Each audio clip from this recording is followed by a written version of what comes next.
Welcome to the 3030 Health Podcast. The following discussion is for education and entertainment. It is not intended to diagnose or treat disease. Please do not apply any of this information without first discussing it with your doctor. Here is your host, Guillermo Ruiz. Hello everyone, today's guest on the show is Darryl Edwards. He is the owner of Fitness Explorer Training and Nutrition based out of London, England. Darryl is the founder of Health Unplugged and owner of Fitness Explorer Training.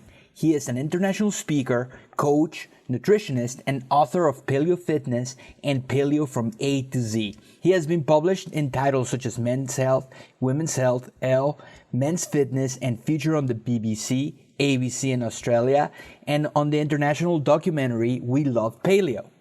As the founder of Primal play methodology, he makes activity fun, effective, and engaging while getting individuals healthier, fitter, and stronger in the process. He specializes in working with children from 4 to 94. Fitness for those who hate exercise, as well as for those who love it but relish a new challenge. And remember, if you enjoy our conversation, visit my website, www.3030strong.com.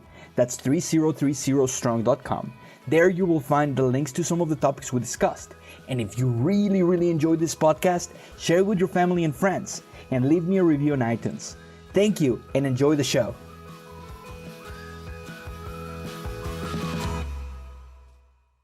Hello everyone, I'm here, very excited. It's a little chilly outside, and I somehow got Darryl Edwards to come to my show.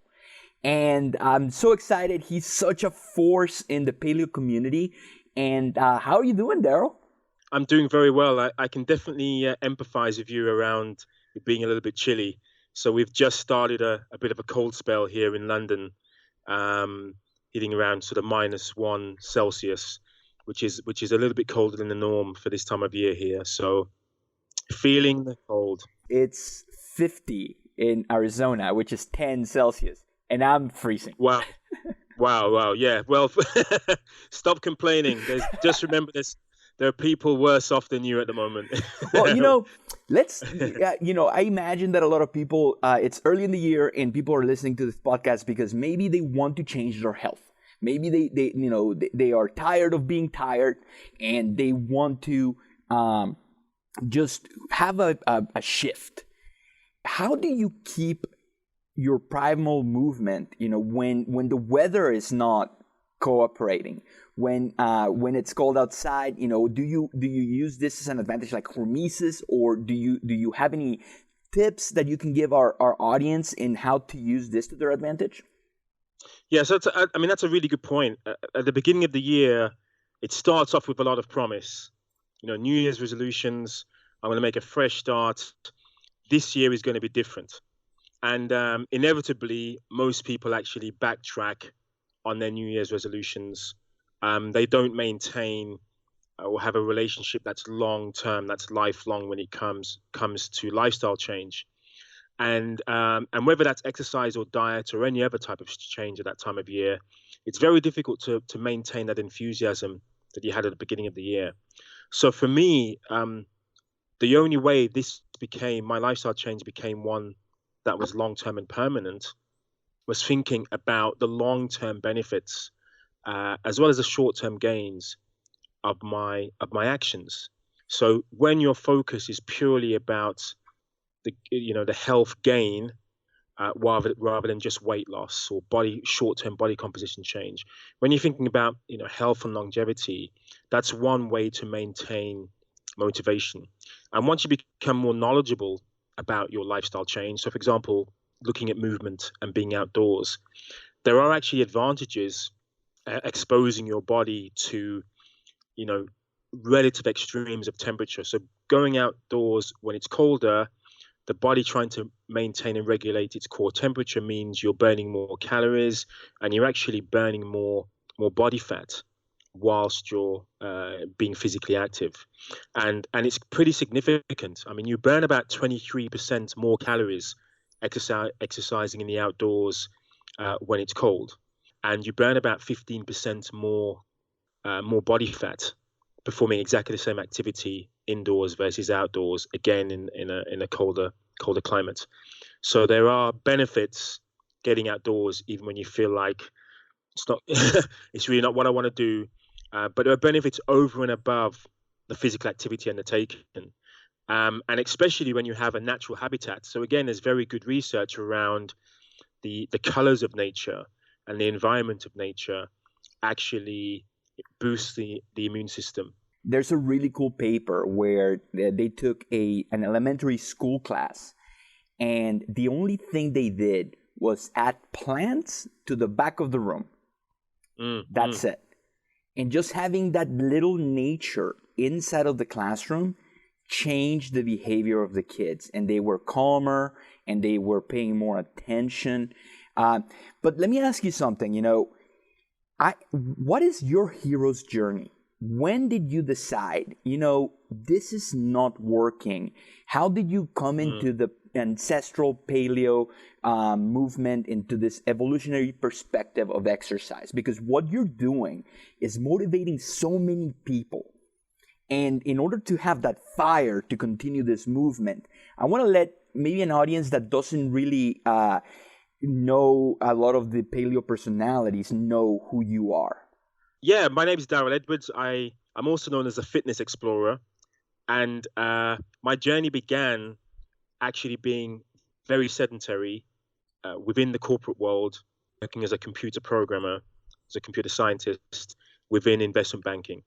So that was my role. And I was working, it was very lucrative. I was making a lot of money, very senior position, traveling all over the world. And there were very few people in the world who had the skills that I had. So I was very much in demand, and I worked for pretty much most of the best investment banks in the world, all over the world.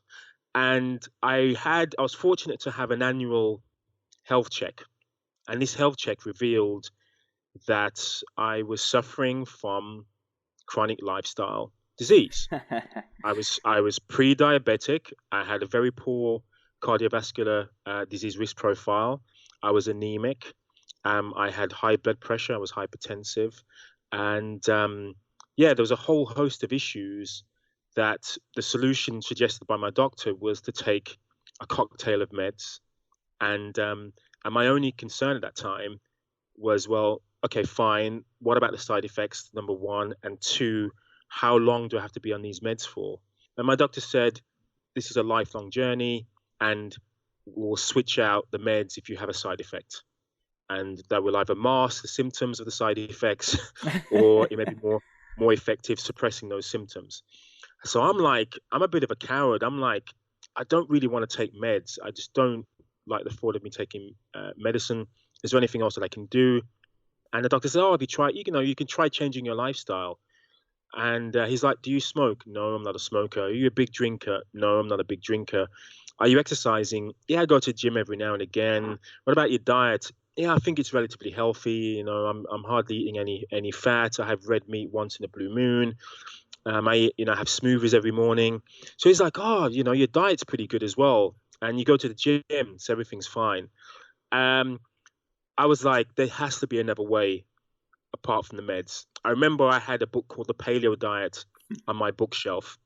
And it's I remember thinking to myself, I remember somebody saying to me once that a lot of self-help books become shelf-help books. And that's what that book became. It was like I bought the book, read the first page, put it on the shelf, didn't look at it again for a couple of years. But when I looked at it again, which is the time that I had this this diagnosis, it resonated with me. And what resonated more than anything else was the fact that kind of going back to basics and thinking about what your ancestors had to do to get to where they were. And so that was the change in my approach. And even though I wasn't necessarily convinced about the 21st century kind of caveman argument, I was definitely convinced that something is not quite right. Something is not quite right within the modern environment, which means even though I was going to the gym a couple of times a week, I was sitting for 16 to 18 hours a day behind the desk, So, and I was eating very unhealthily, and I wasn't thinking about the foods that we evolved and were part of my ancestry. And so that change in diet was successful. Basically, I stopped being pre-diabetic. I was no longer hypertensive. Everything had been reversed. I was no longer anemic because I started eating red meat, for example. Wow. And so all of those issues dissipated. I started exercising pretty much immediately, and my approach to movement kind of changed and evolved as part of that process. So I recognized that food alone wasn't going to be the solution. If I was really basing this on my ancestry, then being physically active was part of that. And it just kind of common sense to me. It was like, imagine if we had a perfect dietary template available to us within arm's reach. We wouldn't have been evolved to move. Yeah. We would have evolved to be able to make the most of that food environment available to us. The reality is we had to hunt, we had to gather our food, and that was biologically extremely expensive in terms of energy exertion. And we were relatively unsuccessful in hunts. So the times where food was scarce and we had to up our game in order to obtain food sources, which led to the agricultural revolution. And our source of food changed. So, yeah, it was a gateway to recognizing that there were things that I could do in the present day without having to overly romanticize wanting to go back and live in a cave, which I surely didn't want to do. I loved my technology and gadgets. Do you know what I mean? So I'm very much a city boy.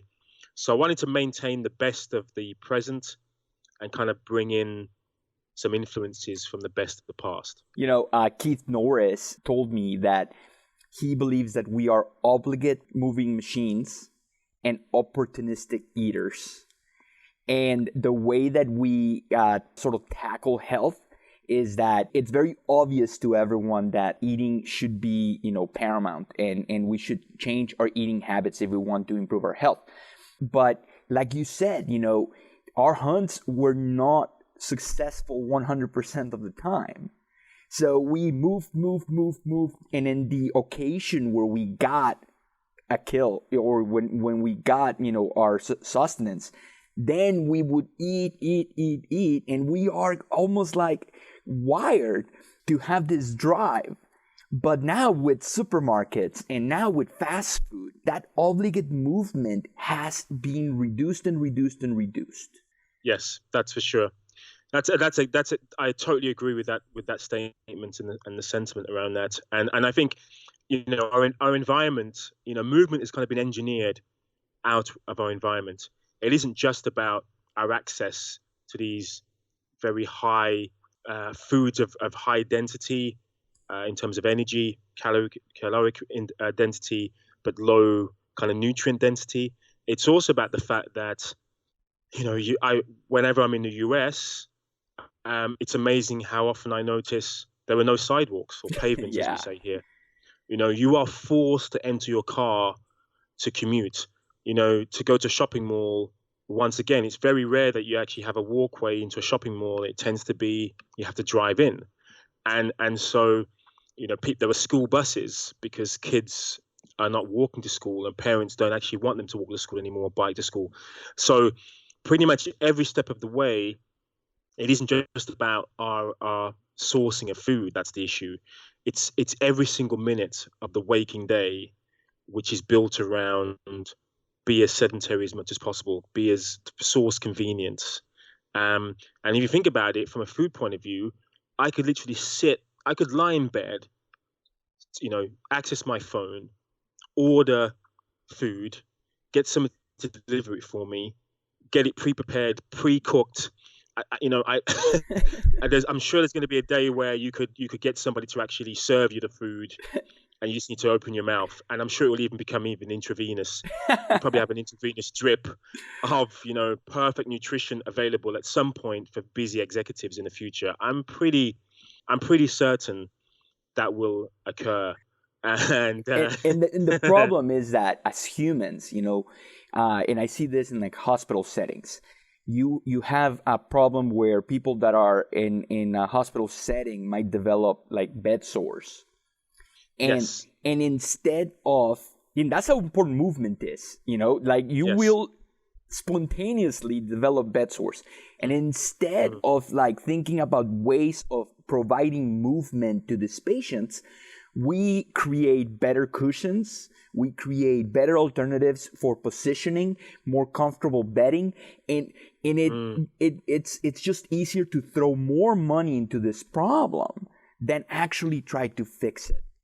Yes, I think, once again, it just sums up the issues around, the benefits of modern technology and the technological revolution, but there are also significant downsides. And as you say, the simple solution is if we just actually get this patient moving a little bit more when we're changing their bed sheets.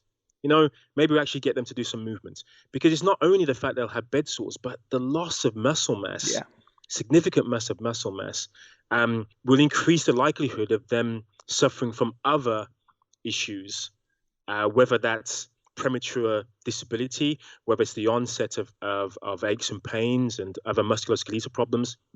There are so many issues that occur based on this, on being sedentary.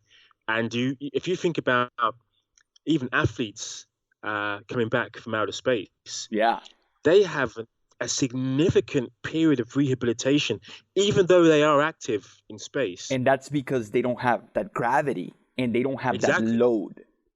Yeah, exactly. That's exactly right. So it's not just about physical activity.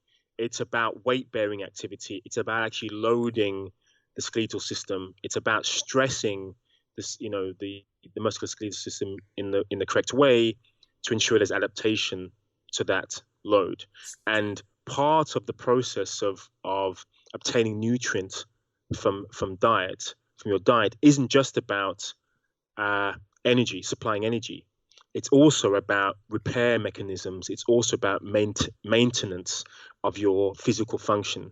And so, when you have a deficit of physical activity, but you have a significant amount of sustenance, good or bad, good calories or bad calories, your body still needs some kind of movement input in order to stay healthy. Okay, so now let me ask you something, because one of the things that you're doing with this primal play is that it really doesn't feel like exercise. I remember at AHS, we were laughing the whole time we were, quote unquote, exercising. And we were doing some crazy stuff, and I was sore in places that I haven't been sore before, okay? And when you have a motivator such as health, okay, and this motivator can be many things, and it might not be the right motivator for the right person, but within the right person, it might be the right motivator. For example, you want to get into that wedding dress, so weight loss. You want to be healthy for your kids. You want to look better in a bikini or without your shirt on. But how, and this is like a really philosophical question, how do we reach kids? That don't understand these concepts. Maybe they don't know that they might be a little bit overweight, and that might carry into their health. They don't know that if they were healthier, they could run better and be more adaptable at school. What's our plan? How are we going to reach the next generation? Yeah, so that's one of the problems that I tried to solve with Primal Play, was to create a movement paradigm which focused on the enjoyment and the engagement that comes from really healthful physical activity and really healthful movement. And it kind of masks or misdirects people away from the pain. No pain, no gain tends to be the conventional fitness mantra.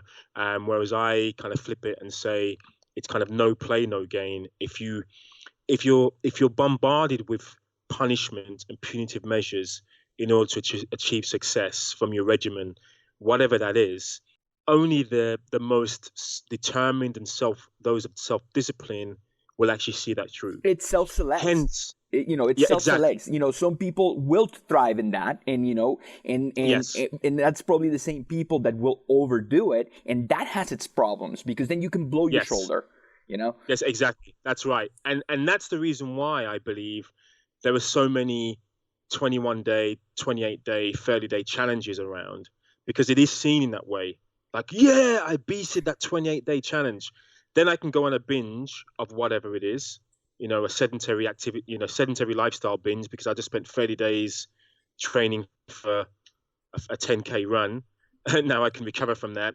And then in a few months' time, I'll start another 28-day block of physical activity, rather than thinking this needs to be integrated into my life. And so the only way there's going to be some long-term success is when the reasons for undertaking that lifestyle change are not just about dropping a dress size, not just about the kids. It has to be about yourself and what you want from yourself in terms of your expectations for life. And that may include your kids, and it may include dropping a dress size, and it may include looking good in a bikini or on the beach. But that's still relatively short term. I may not want to be, taking my shirt off on the beach when I'm 80 years old, but I know I will want to play with my grandkids. I know that I will want to say to them, yes, grandkids, I will be able to play with you. That's not a problem. I can get out of the chair without assistance. You don't have to feed me. Yes, exactly. That's the goal that I have in my mind. That's the ultimate goal for me, is to remain as independent for as long as I can, and to inspire not only my children but my grandchildren, and if that happens, my great grandchildren. So there has to be something a bigger, there has to be something more about this journey for an individual than just themselves and just them looking at the next, 1, 2, 3, 4 months ahead of them. It's got to be a longer term vision, and it's got to be more inclusive of those around them. And then I believe we can make a difference. And in terms of kids, I spend a lot of time working with schools, and I'm trying to and getting children to focus on movement and their health is a real passion of mine. But I tell you the simplest way to solve this problem. It's not telling children that, think about what might happen in 40, 50 years if you suffer from, you get a heart attack because you've been sedentary, or you get overweight, and just imagine how life will be if you have osteoarthritis when you're 35 and you're shuffling around and you need to be airlifted to hospital if you have blah, blah, blah, blah, all these kind of horror stories. We need to get them to be children. And part of that is they should be playing. They should have a significant amount of time of unstructured play. And if they did, and they're really, really active, and they're then coming home and having really wholesome food prepared by their parents, that you're instilling those values around building a healthy lifestyle, and they don't necessarily need to be given the hard sell. And, you think about it, as parents, as adults, we're getting the hard sell all the time. Diet books, magazines, fitness programs. There are more fitness programs and diet books than ever before. Yeah. But there's not a cessation in the chronic lifestyle disease epidemic. Do you know what I mean? It's like adding, more cushions to the bed sore patient. It's just like trying to fix it extrinsically when the problem is so intrinsic. It is, yes, that's right. And I think it's the locus of control. That's exactly what it's about. Most of the motivators are extrinsic motivators. It's like, I'll do this because of blah, because of how I'm seen, because of what I need to do for my kids, rather than saying what actually motivates me to have a healthier lifestyle. So for movement and physical activity, I believe play and fun and enjoying movement is intrinsic motivation. You're more likely to want to continue doing this. If you're laughing and joking and having fun with a significant amount of exertion, then you're getting the benefits of physical activity and the conditioning and training effects, but you're also getting this feels really, really good, and I want to continue doing so. And it goes beyond health. Rob Wolf talks about like how patting the playground, or taking away a tag from schools because it's too violent, Uh, and now the only thing that they have is maybe a video game that if you fall off a cliff, you just respawn and then you're, 100% health once again. So now what ends up happening is that there is no consequences to getting hurt. So now you have a kid that Yes. that doesn't scrape their knees for the entirety of their childhood, and then they turn 18 and you hand them the keys to a car. Now they have no concept of consequence. And I'm bringing this up because when we do Primal Play, when you do your sessions at the conferences, it's not like hopscotch. It's aggressive. You're grabbing them to someone and you're just like very aggressively trying to touch their hip, and it's something, it taps into your primal instincts of being like, even a shy person. My friend Tiffany went to AHS, and she's pretty, introverted, and she's not, as outgoing as me, and she was playing. Like, you tapped into something. I was like, whoa! I actually took a video of her because I was like, I gotta show your mom. So we came back. She ended up joining a jiu-jitsu class. Wow! So that's great to hear. How amazing is that? But so that's fantastic. It's tapping into this primal thing and having this drive that is innate, And yes, that sums it up perfectly.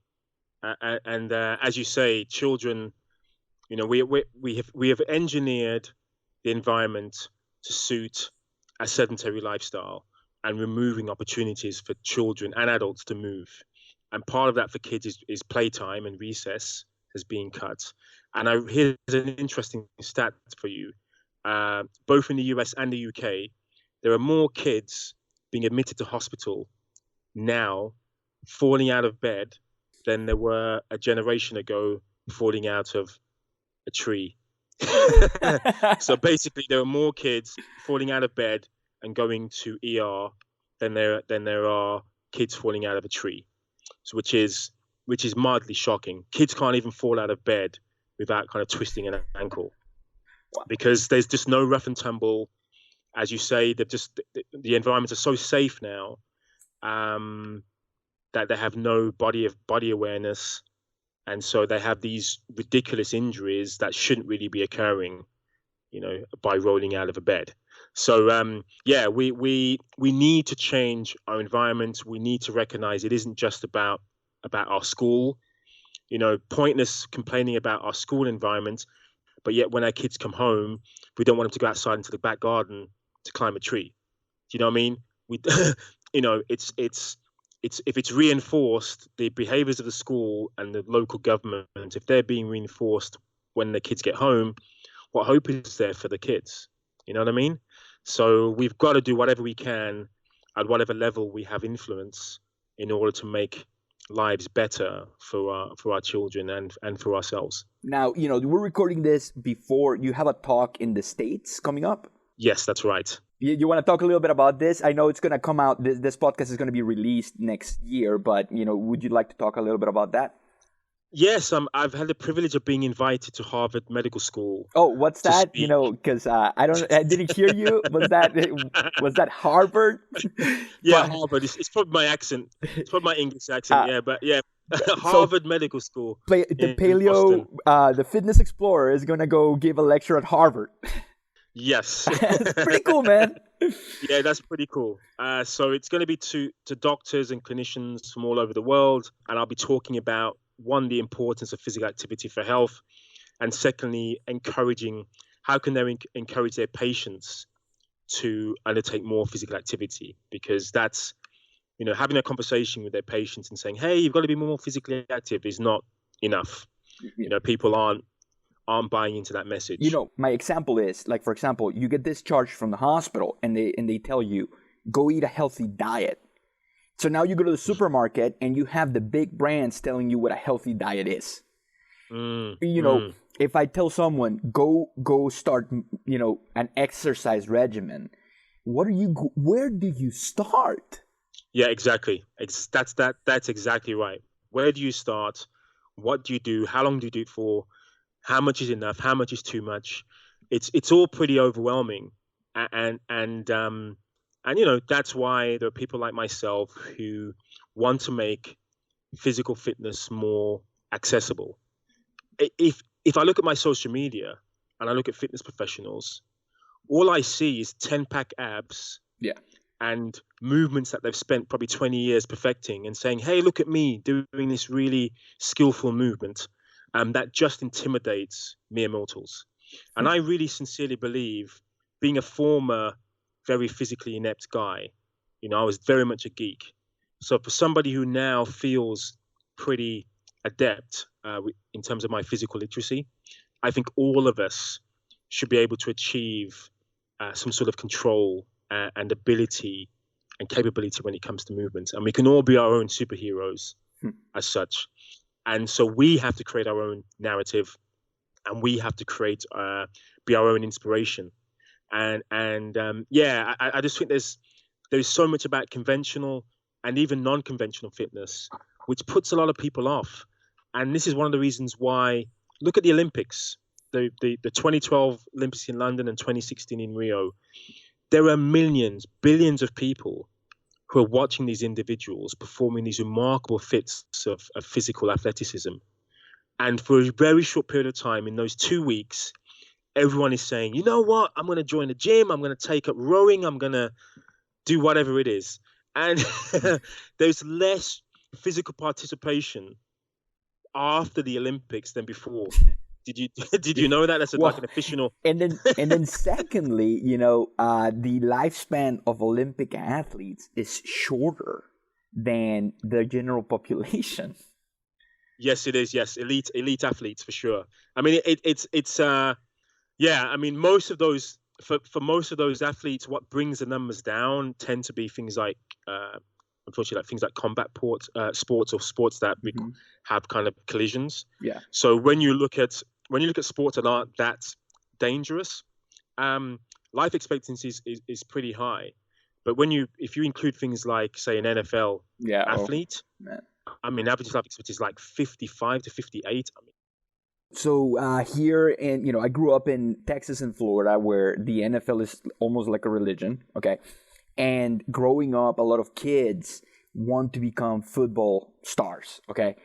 And I worked at an emergency department for kids, and around the football season, we would see broken bones, concussions, things like that. What's your stance on, like, if for a mom that has this in their head that, my kid wants to become like Dak Prescott and he wants to become an NFL quarterback, what's your stance on that?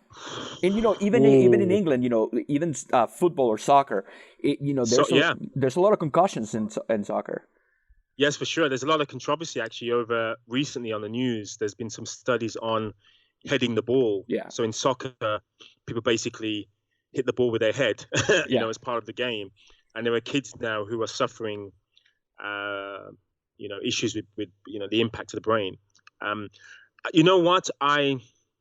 It's very, very difficult. It's easy for me to say, especially being English and not particularly having an American football league here. But the economic drivers and the ability to transform your life and those around you, coming from a poor neighborhood and being an American football star, it's very difficult. If you see your kid having significant talent for that, you're going to want to push. You may want to push your child to get as far as they can in that sport. And but I think personally, it's not about picking out a particular sport. Most kids who are forced to do a sport, because they have some sort of ability, most of them actually drop off and lose interest and lose that passion that they probably had when they were young, because it becomes about the drills, it becomes about that punishing regimen again, and it's much less about enjoying what they do.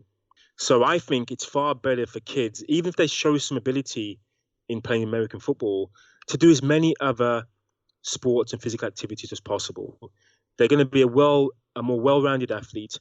They're much less likely to have repetitive stress injuries if they're doing other things.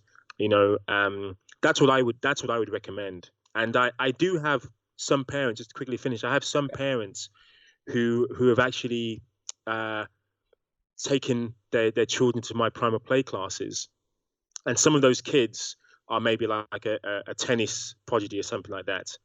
And it's amazing how many of these very young children who are very good at their sport of choice have so many injuries at a very, very young age, like even pre-teen, who are having injury, who are in long-term chronic injuries based on the repetitive stress. And they tend to be, the coaching staff and the trainers around them tend to say, oh, there's a problem with the knee, let's just do more work around the knee. And in order for them to continue playing, let's strap them up, let's give them pain relief, let's give them massage. And it's like, whoa, maybe you just need to give them some other physical activity to redress the balance. But yeah, that's a really tough question. And especially for me, I don't have kids. So it would be really hard if a patient came to my school. I'm a fourth-year medical student, and they asked me, what do you think about this? What is the most sensible way? But, I don't know if you've noticed this, but most of these professional athletes are just athletic, naturally athletic, and they can play basketball and football in high school, and towards their end of their college career, that's when they're specializing into one sport. But yeah, you're exactly right. Having a kid that is really athletic and maybe doing some soccer and some basketball and some maybe flag football, so there's no contact, and once they get to a level where they are adults and they can make the decision, I want to do this, maybe they'll be able to transition into that sport. Yes, that's a good point. Yeah. But yeah, the people that are making it to Sunday Night Football have been athletic since they were 2. That wasn't made overnight. Yeah, exactly. And I would hope. Well, I suppose what I hope would happen is there will be some the use of technology and the use of the training and conditioning programs will reduce the likelihood of concussion, will improve the condition and longevity of the athletes, because ultimately those athletes shouldn't be dying prematurely. Yeah. They should be the epitome of health and athleticism, but unfortunately their health suffers as a consequence of that almost extremism of athletic performance. And so I think there needs to be a discussion around health and long-termism and longevity in athletics, which again, it tends to be very, very short term. Your career's over at 31, 32 or whatever it is, and you may not necessarily see what happens to the athlete after their career is over, and for some, it's, as we know, if you've seen the movie Concussion, there's a lot of suffering and pain that can occur after their time in athletics, an athletic endeavor. So something needs to change. Okay, so if you were to open the Fitness Explorer School for Children, imagine Darryl Edwards Hogwarts. How would you? What type of curriculum would you create for kids? What would be like your gold standard? How would you partition the classes? One thing that I would consider would be starting classes a little bit later than 7:00 in the morning. Yeah, I suppose. Yeah, I would try to apply as many kind of ancestral principles as possible. So it would be a primal play school. They would have adequate amounts of good quality sleep. They would be early to bed and not that early to rise to ensure they're getting in adequate sleep. There'd be significant amount of outdoor activity. There'd be a significant amount of play. Some of that unsupervised and unstructured. Let the kids actually perform their own risk management and be curious, and so there'll be a lot of that happening. And I think this creative, there are already schools, I suppose, that have this model or similar models anyway. When you think about the Steiner schools and the Montessori schools, and they can still achieve academic success. It's not as if it's detrimental to academia when kids have more time spent being kids and playing. You can make the argument that it's going to help academia because kids are going to be more calm. Yeah. Yes, exactly. They're going to be less hyperactive. They're going to be more calm. They're going to be more focused when it comes to memory retention. They're definitely going to be having, more synapses being fired based on all this physical activity that's going on. So yeah, I suppose that would be the goal. Would be having really good quality of food, having a curriculum which not only teaches the kids to learn by rote, just memory retention, but also to retain that curiosity and creativity, and to constantly be seeking a challenge, whatever that challenge may be. And that's what I would like to foster for children at large. Now you are a self-proclaimed geek, how do you balance technology and health? How are you a gamer? Do you I like technology, man, and and it's hard for me to separate myself from my iPhone. Yes. Yeah, I'm very much. I was. I don't know how this happened, but I remember my mother. I had one of the first home computers back in the 70s, and my mother actually bought the computer by mistake.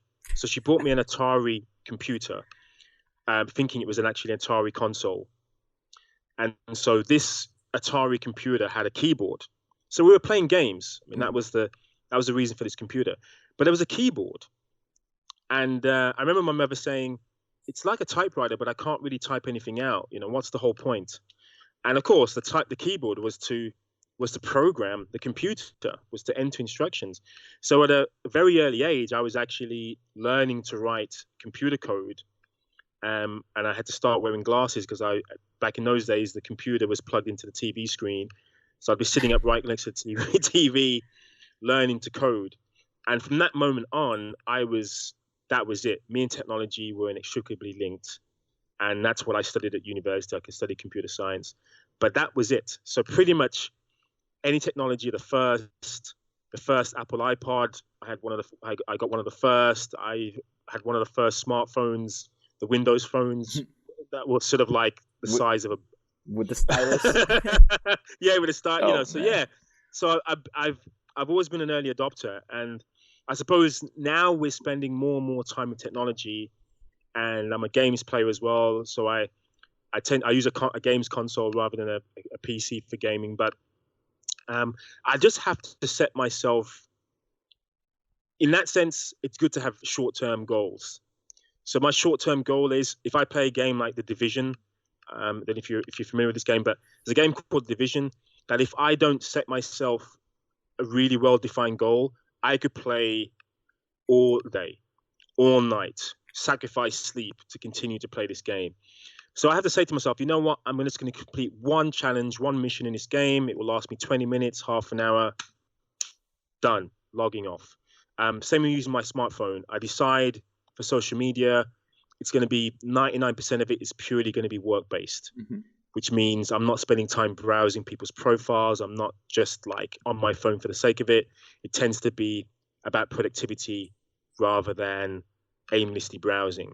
So I've had to create some kind of hard and fast rules, use things like Flux to, do light exposure, so there's using the best of technology to reduce the impact of technology.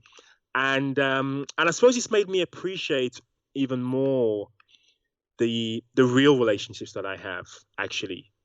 So having more of these virtual relationships and virtual interactions makes you think, maybe I should be spending a bit more time thinking about those who mean the most to me, who are the closest to me, and who aren't just impressed by whatever's happening in the social media world. People know, they know the reality, they know the real me. They've been through me, through all the adversities, and vice versa. So yeah, I love technology, but it has to be treated with respect. I suppose that's the way to look at it. It has to be treated with respect, and it has to be appreciated for what it is. But I ultimately have to be in control. So whether that's technology or my diet or my movement approach to exercise and physical activity, I have to govern what impact and influence all of those factors have on my life. So I get motion sickness with first-person shooters.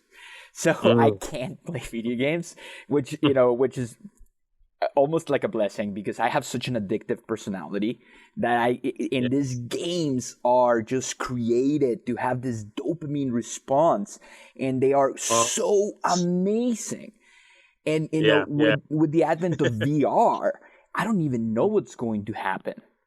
Oh yeah, I mean it's this gamification, which is just everywhere now. I did see there's a new technology called the holodeck or the HoloLens, I think by Microsoft, and it's kind of it's blending virtual reality with kind of augmented reality, whereby if you're playing a game within your living room will become part of the video environment. So if you're jumping over a fence, it will appear that you're jumping over your armchair, or if there's an explosion, you'll basically see your front room wall crumbling.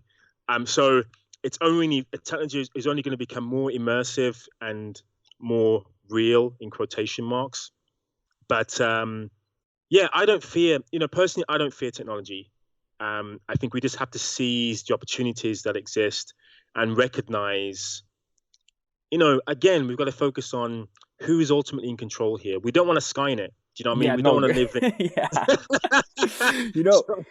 But that is such a good point, because, for example, as a student clinician, I was seeing a patient in one of our clinics, and it was a kid, teenager, and he was a little bit overweight, and mom wanted him to lose some weight. That's around the same time that Pokemon Go came out.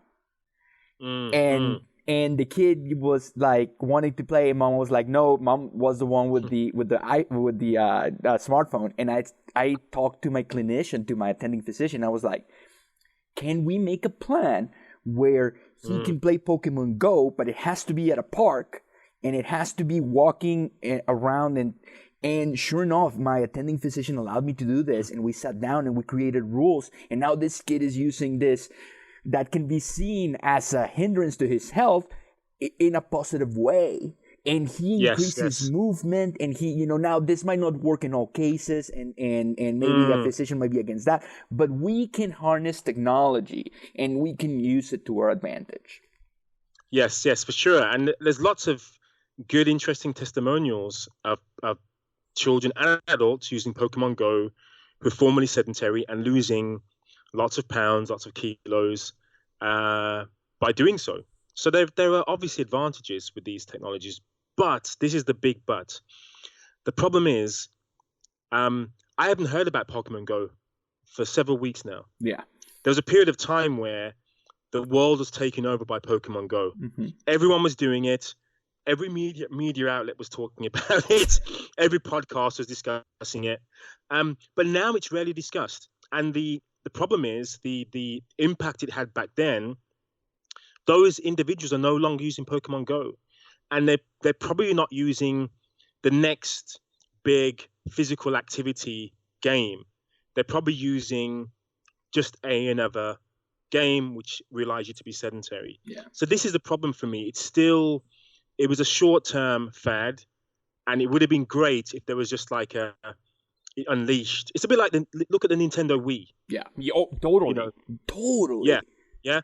That was supposed to. Everyone had one or wanted one. Was getting involved. This kind of gamer size, I think they called it. I can't remember what it's called now, but they had this term for this kind of console game playing. Kids were more physically active now because they were playing football in front of a TV screen. But then it didn't unleash a barrage of new gaming consoles that increase physical activity. All we got in the next generation were the same old, better graphics. And even like PlayStation tried to make something similar to it, and it never caught on. Yes, it didn't catch on. Yeah, the same with the Xbox, didn't really catch on. So the promise that from the outset of these devices, there wasn't a long-term delivery. So it was just seen as another fad. I still have a Nintendo Wii and the Wii Fit board in the cupboard. So, do you know what I mean? Like millions of other people around the planet, I'm sure. And now the Switch, is gonna let you game anywhere. You're just gonna take your little game and just game. Yeah, we just, you know what? I think that's the way we need to just, again, and we need a back to basics approach. We need to get, again, with our kids, we just need to get them to go outside, use your imagination.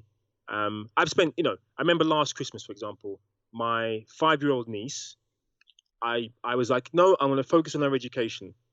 So I got her a laptop device that was going to teach her the alphabet and everything else. I mean, just whatever you needed for someone of her age to learn.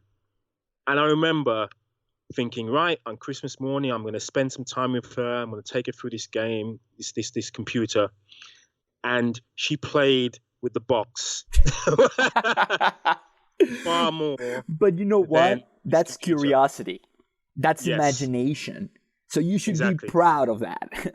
Oh, no, I realize now, I recognize that this is what they really want. They want to stimulate their curiosity. They want to, create. that's what they're interested in. They want to create. Yeah. And so when everything is always pre-packaged for them, it's not always going to be stimulating. Mm-hmm. And I'm sure even for me, when I was a kid, there were times where I would actually enjoy taking broken toys apart because I want to see how they're assembled, how these things work. Could I fix them if they were broken? Especially electronics, I was always kind of tinkering. Mm-hmm. And kids don't really do that stuff anymore. It's like, yeah, just get a new one, throw it away. Do you know what I mean? Everything is just pre-packaged and pre-arranged, and so it just literally shunts curiosity. So, oh my goodness, yeah. There's just so much wrong with the world, hey? So we're almost at an hour, and I want to have a couple of questions for you. Let me ask you, what are the biggest needle movers that you can identify? Like whenever you get a new client or whenever you get a new person into your life, and then you're like, this is the basic plan. This is what, and then we'll customize it and further advance it for you. What are the biggest needle movers that you're seeing? What are the biggest problems that you see with the people that are coming for your help? Of symptoms of chronic lifestyle disease. So, whether that's fatigue, diabetes, overweight or obesity, that tends to be the issue. And so when they are told that most of those conditions are fairly easy to reverse and to rectify, for most of my clients who come to me for the first time, that's a bit of an eye-opener. When you're telling them that, hey, we're going to see transformation in weeks and months, not years, in order for you to get back to where you should be, that's a bit of an eye-opener. And when they realize that it isn't just what I do with them in that hour-long session, but it's every time they decide to go for a walk or to take the stairs rather than the elevator, when they decide to prepare their own meals, the benefits to them and also their family and friends. And, when they realize they almost become a walking example and evidence of their lifestyle change, the impact that it has on others. So that would be, I suppose, the initial conversation, and when people the light bulb moment for my clients is how powerful lifestyle change can be right from the beginning. You don't have to wait forever to reap the benefits. It's almost instantaneous. And it can be so simple. Like, for example, one of my mentors tells his patients that, that come to him with, I sit on my desk all day long. And there's no way I can modify that. I cannot bring a standing desk. I have to sit on my desk for 7 hours. You know what he tells them? He tells them, grab a bottle of water, and you're going to be drinking water all day long because you're going to need to go to the bathroom. And even that extra movement, okay, it's going to be so much more beneficial that is you're sitting there dehydrated, not using the restroom. Yes, for sure. That's exactly right. I mean, there is so many tips you can give to somebody who's sitting down all day. Every time they make a phone call, stand up. Every time they're going to send an email to a colleague, just go over to their colleague's desk and have a conversation with them, rather than having emails back and forth, which might actually take longer than that. And then you got to proofread them, and then the information is not transferred. Yeah, exactly. So there are simple steps to integrate simple mechanisms to include more activity. And here's another simple example. My mother, who was type 2 diabetic, I remember I initially had the conversation with her, and we spoke about insulin, and we spoke about, glycemic index, and, we had this conversation, and she was like, one, this reminds me of being at school, and two, she was like, I just don't really understand a lot of what you're saying. It's like, it's quite complicated. I'm just going to go and see my gastroenterologist and get some metformin, get some meds. And I remember saying to her, actually, Mom, I've got a better idea. In one sentence, just prepare the foods that you prepared for us as kids. Yeah. When you were always telling us, to have healthy foods, and you were cooking those meals, that's what you need to go back to. And don't have any fizzy drinks. That's basically the two things I said to her. Don't have any fizzy drinks, and start preparing food yourself.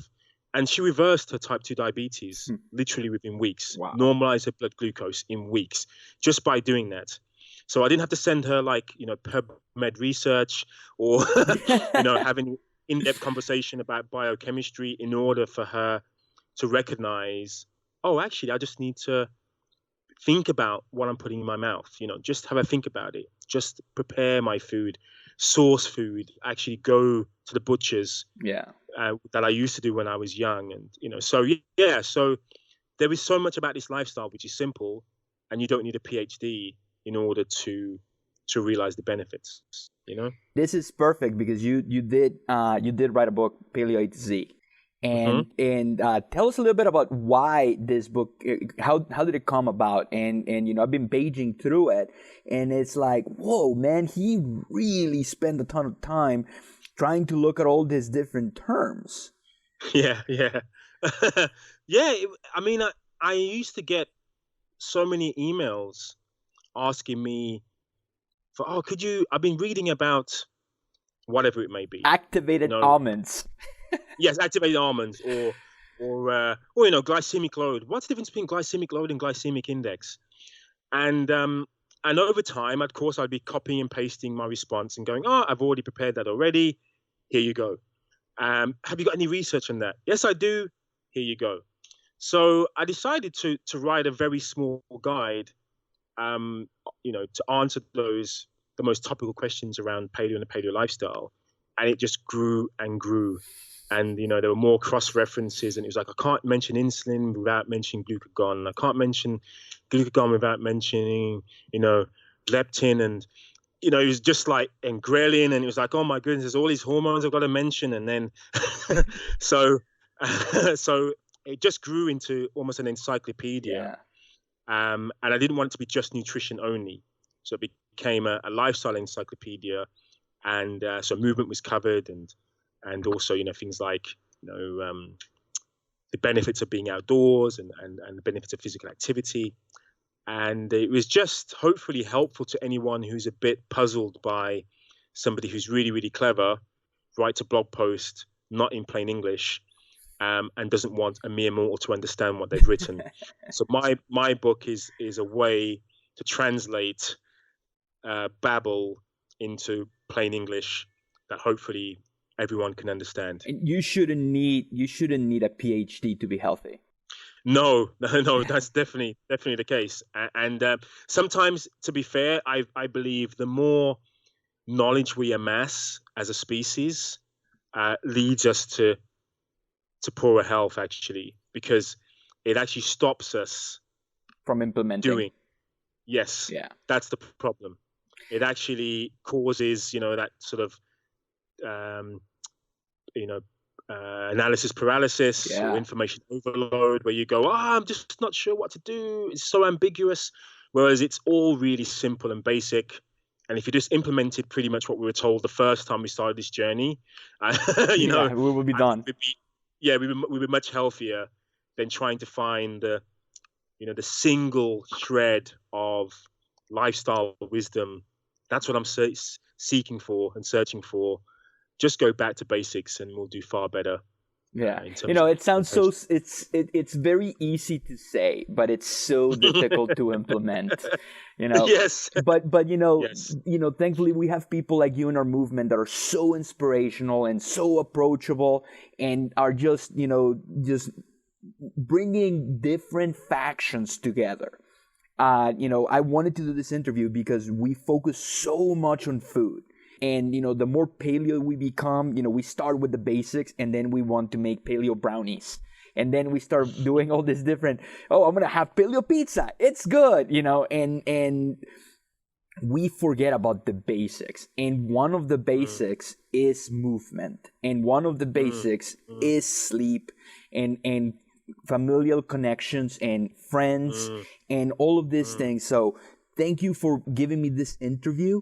What are some projects that you're doing, and how can people reach out to you? Yeah, the best place is my blog, which is called primalplay.com. I will actually be doing an online course, which will be ready by the time this podcast is out. So it'll be ready in the new year. Beautiful. And it's going to be about building the movement habit. So it's going to be, how can you make this, what starts up a new year, become a rest of life challenge rather than just a 30-day challenge. And in terms of social media, at Fitness Explorer on Twitter and Instagram are also really good places where I hang out, and also Facebook, of course, to search me on Facebook and YouTube. And also my books, Paleo Fitness, Paleo from A to Z or A to Z, for my American cousins. And I just recently launched 7-Day Introduction to Paleo Fitness, which is kind of like a ramp-on guide for getting into kind of natural primal movement. Thank you so much, Darryl. It's been such an interesting conversation. I really didn't think we were going to go into technology and all the different things, but that was pretty cool, man. Cheers. Thanks very much. And it's been a real pleasure.